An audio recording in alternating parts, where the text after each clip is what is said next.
Hi everybody, this is Byron Jacobs for dmbpoker.com. This video is about finding the right way to bluff when you want to bluff your hand. This is taken from a heads-up sit and go super turbo structures. We start 25 BB deep.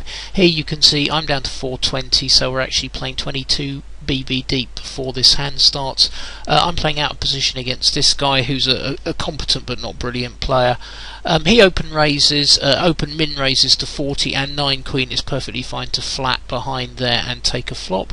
The flop comes down 5-7-2 with 2 diamonds, essentially missing us completely. So we check, and we're prepared to give up here if he bets, but in fact he checks behind.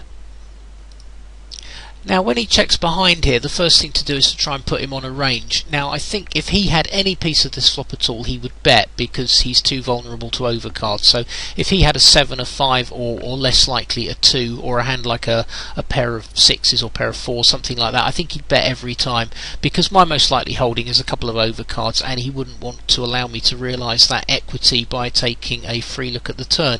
So when he doesn't bet here, I think he doesn't have anything. I don't think he has 2 diamonds, because I think 2 diamonds are going to, a pair of diamonds with the flush draw is going to bet, and a hand like 6-8 is going to bet as well.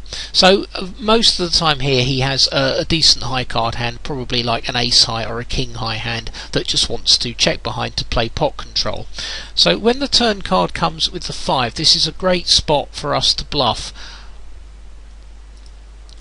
But the problem is to try and find the right way to do it.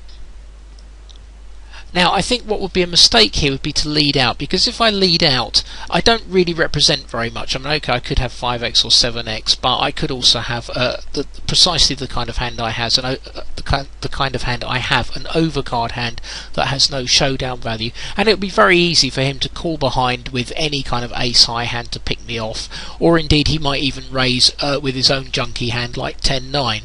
So I think by far the better way to play this pot is to check here, try to induce him to bet to either protect an ace high hand or to just take the pot down with a weak overcard hand. And when he makes this small bet, I think this is very revealing.